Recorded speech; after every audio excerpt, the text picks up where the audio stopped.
Hi, and welcome to Sustainably Smart Talks. I'm your host, AJ Makarapa, and this is a podcast where we're going to bring you industry leaders, academic researchers, and entrepreneurs that are working at the forefront of bringing smart ideas for a smart future. Well, today, I'm joined by Mazhar Uddin, and he's a doctoral researcher at Loughborough University at the Wolfson School of Mechanical Electrical Manufacturing Engineering. He specializes in electric vehicles, adoption strategies, and for sustainable transport policy. Well, Mazhar, would you like to introduce yourself about your personal journey from electrical engineering into sustainability research? Yeah, hello AJ, how are you? So thank you for introducing. Now I will explain a bit more about myself. That I have been a very old graduate.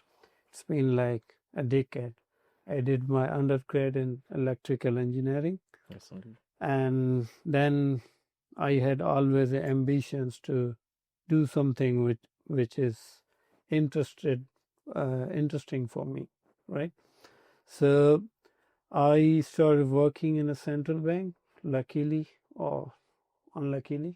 Okay.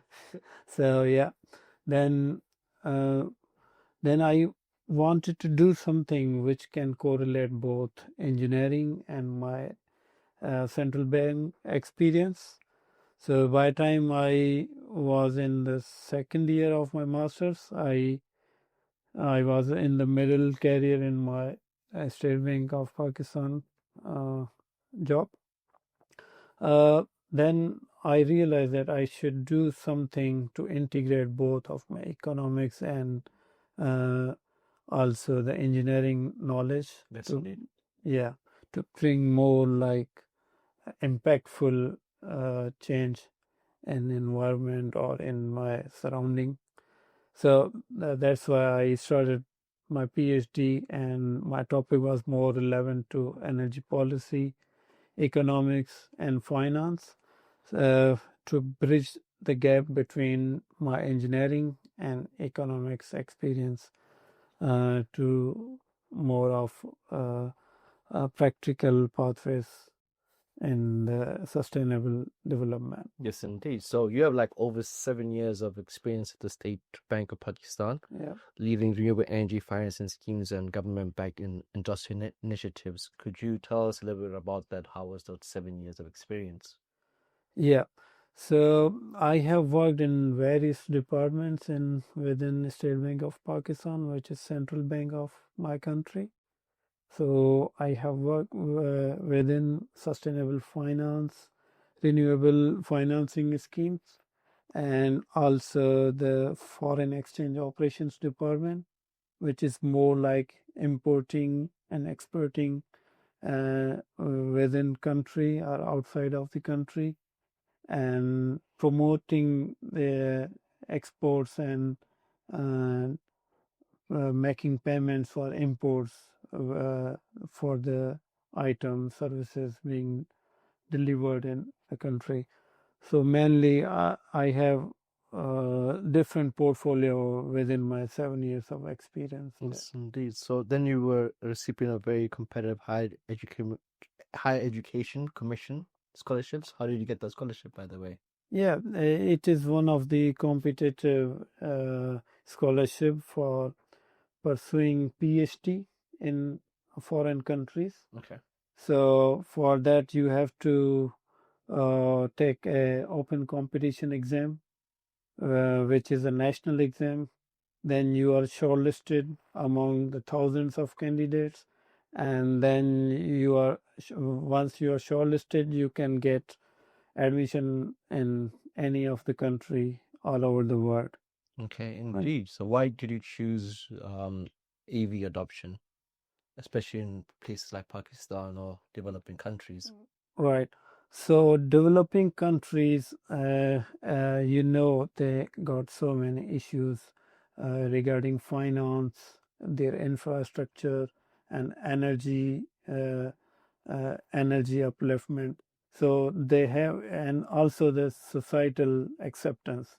So society doesn't accept if they don't trust that technology. So there is an intersection of all these issues which bring a developing country into the dilemma to whether this should be feasible technology for this populace or not, right?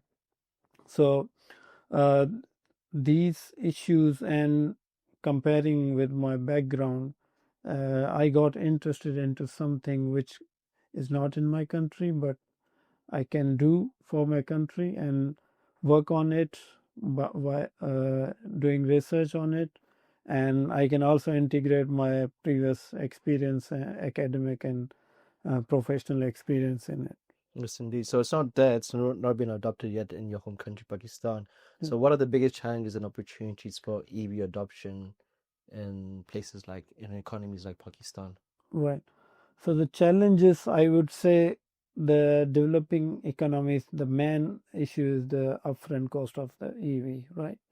So they can get fossil fuel based vehicles in the half of the price of EV, right? So this is the main issue. And other issue is the enabling people to adopt it, like rolling out the infrastructure, which is lacking in developing I countries. agree with that, definitely. And also one of the main issues is the energy situation in that country, if they are self-sufficient or not, if they have green energy to charge the vehicles, if they are based on fossil fuels, on diesel generators, or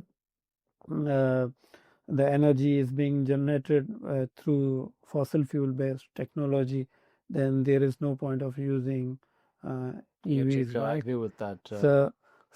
These are the main challenges, and above all is the policy challenge. If you have a good policy, if government enables people, industry, and research organization, then this issue can be subsided. Yes, indeed. So how do you quantify your research then? In terms of like qualitative modeling, level like cost of electricity, how do you My research is like mixed method approach, takes mixed method approach, which includes quantitative modeling and also qualitative and studies. So recently I went to Pakistan to conduct expert interviews from different stakeholders, which includes all those which are relevant to the policy making, right? Which include ministry, energy organizations, central bank, which is my parent department, and also the manufacturer and EV importers, right? So they are all connected in policy making. So one of the aspect of my research is doing the qualitative study, how to bring all these stakeholders on one page to make this change happen. And then it's a quantitative and more of modeling on a tool which is Stella Architect, used for system dynamic modeling, and also doing the levelized cost of energy for the charging. So it's more of levelized cost of charging. Yes, I agree with that. So all these studies are connected together to bring a solution and policy recommendations to government and to the manufacturer and to the consumers. Yes, indeed. Okay, then I guess the next question will break it down into three parts. So we'll first look at the finance aspect. So how does finance shape sustainability mobility? Yeah, so as you know, if there is a middle income country, people are not don't have extra money to spend on certain technology. They don't have choice to do it. So first of all, they need to be uplifted, and they need to be subsidized from government, and they need to be given some financial leasing opportunities so that they can be able to adopt these technologies, right? So for this, the policy plays a major role, right? So and in policy, the financial side is also a major contributor to consumers or people to adopt some technology. Yes, indeed. So, how sustainable is the leasing model in terms of like implementation? And think about as well in terms of like, say we deploy a system and then it breaks, or we deploy a system and then we have to service it. In terms of leasing, how sustainable it is for this technology? If you take my country, Pakistan, we have a leasing model which only give financing up to 3 million PKR, Pakistani rupees. If I say if EV is 10 million PKR to purchase a EV, and in similar model of ICE EV, internal combustion engine vehicle, it's 5 million, right? Yes, indeed. So they get a leasing of 3 million for that. But for EV, they also get a 3 million, so which is not justifiable. So they cannot, put their all of money into buying EV. So leasing model should be sustainable, so people are more prone to buying EVs rather than ICE EVs. They always do comparative study. Okay. Even I would say if I had to buy EV, I would always compare with ICE EV. Okay. If in terms of operational cost or capital cost. So cost is the main decision maker in consumers, right? Yes, indeed. So, what role would the government to play, especially for like the policy, the energy infrastructure for this? Yeah. So for the government, the main thing is they should make such policies which should give subsidies to consumers, manufacturers, and also make a plan for like there should be some targets. Like Pakistan had a policy in 2019 in which they said that by 2030 there will be 30% of electric vehicles on roads, but so far it's half of the period have been passed, and there is not even a 5% of adoption. Okay. Right. So policy should be quantifiable, and policy should be based on some evidence-based study, not just like policy for the sake of policy, which is being done in many developing countries, just to highlight that we have bring that and this, and to get a vote bank, especially. Okay. So if we now see, we have been there is a policy announced for EV adoption, which similar targets, but there is some pathway in it. Before that, there was no pathway at all. So hopefully, if the policy works well, we will have the targets met by 2030 then. Listen, you mentioned the World Bank, so I would believe then international collaboration plays a major role in accelerating this energy transition. Yeah. How would which partners would we look forward to? Are there any case studies or models that this has worked out internationally so we can have a collaboration for this? For instance, I know in China, I went to China last year, I think most of the cars there were electric. Yeah. For instance, would you think there'd be a potential partnership with countries like China, since they're also in the Far East? Or how would it work with the World Bank from the research that you've done? Yeah.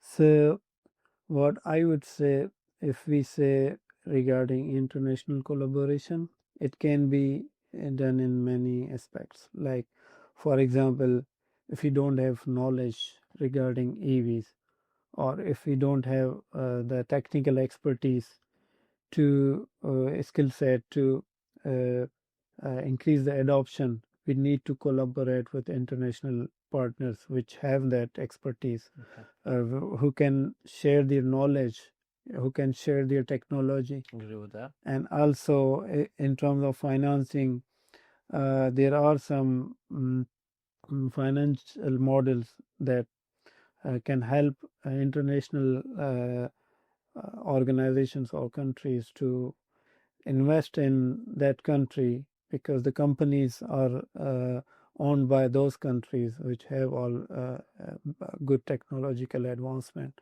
So they can invest on developing countries to give the adoption a push, right?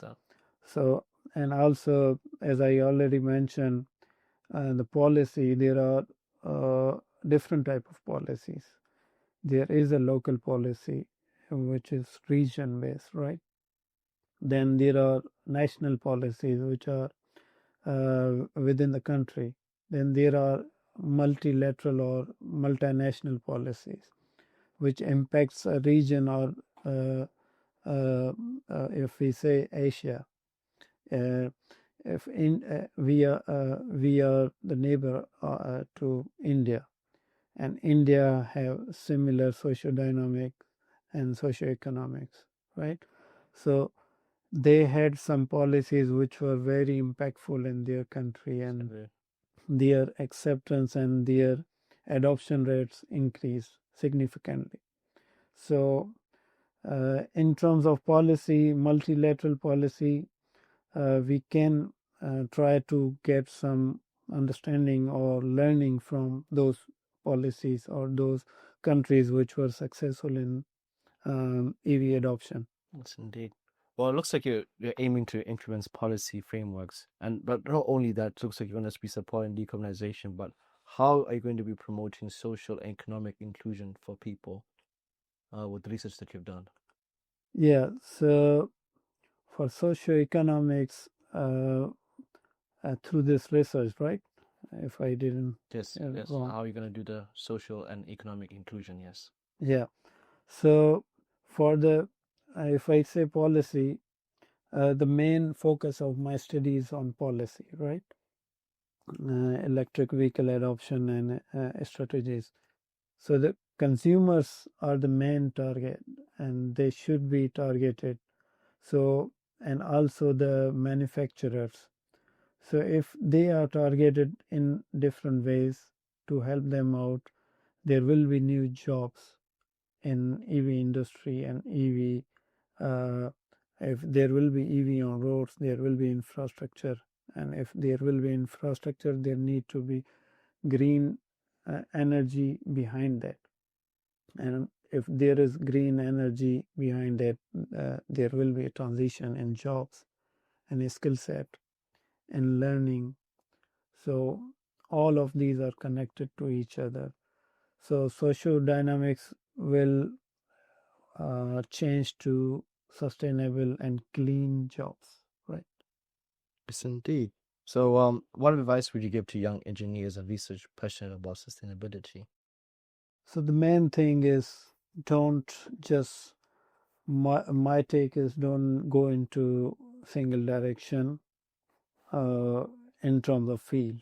If you, for example, if you did undergrad in engineering, you can go into sustainable development. You can pursue master's or PhD in policy, in management. When you are doing undergrad, most of the time you are not sure what expertise or what interests you will carry on, right? It changes by time. So when you are not sure during undergrad, you can switch the field.